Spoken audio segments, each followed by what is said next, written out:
সাধারণত দেশে জরুরি অবস্থা ছাড়া সেনাবাহিনীর হাতে বিচারিক ক্ষমতা দেয়া হয় না।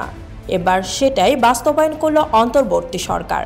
কোটা সংস্কার আন্দোলন ঘিরে 2 মাস ধরে মাঠে থাকলেও এই প্রথম সেনাবাহিনীকে বিচারিক ক্ষমতা দেয়া হয়েছে। ফলে নির্বাহী ম্যাজিস্ট্রেটের দায়িত্ব পাওয়া সেনা কর্মকর্তাদের উপস্থিতিতে কোনো অপরাধ সংঘটিত হলে তারা অপরাধীকে গ্রেপ্তার করতে বা গ্রেপ্তারের নির্দেশ দিতে পারবেন। এছাড়া ফৌজদারি অপরাধের বিভিন্ন ধারা অনুযায়ী অপরাধীদের বিরুদ্ধে ব্যবস্থাও নিতে পারবেন। মঙ্গলবার রাষ্ট্রপতির আদেশক্রমে জনপ্রশাসন মন্ত্রণালয়ের এক প্রজ্ঞাপনের মাধ্যমে বাংলাদেশ সেনাবাহিনীর কমিশনপ্রাপ্ত কর্মকর্তারা আগামী 2 মাসের জন্য নির্বাহী ম্যাজিস্ট্রেটের দায়িত্ব দেওয়া হয়েছে। দেশের মেট্রোপলিটন এলাকা বাদে জেলা ম্যাজিস্ট্রেটের তত্ত্বাবধানে তারা এ দায়িত্ব পালন করবেন।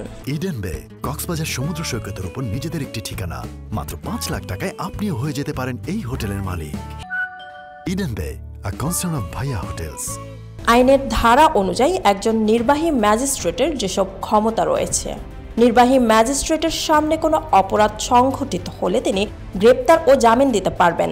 সেনা কর্মকর্তাদের সামনে অপরাধ সংঘটিত না হলেও সন্দেহভাজন অপরাধীদের গ্রেপ্তার করতে পারবেন। বাংলাদেশের যে কোনো স্থানে গ্রেপ্তারি পরোয়ানা কার্যকর করতে পারবেন সেনা কর্মকর্তারা।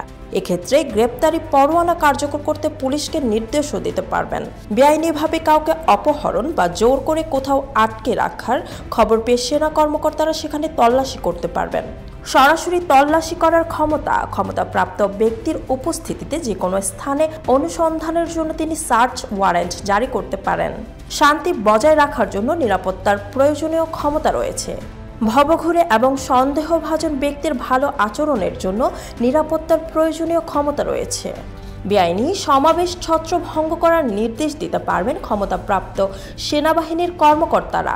সমাবেশ ছত্রভঙ্গ করতে বেসামরিক বাহিনীকে ব্যবহার করতে পারবেন, অর্থাৎ চাইলে তারা পুলিশ বা অন্যান্য বেসামরিক বাহিনীর সহায়তা নিতে বা নির্দেশ দিতে পারবেন।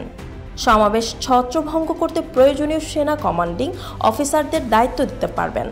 স্থানীয় উপদ্রব্য নিয়ন্ত্রণে ক্ষেত্রবিশেষে ব্যবস্থা হিসেবে আদেশ জারি করার ক্ষমতা রয়েছে।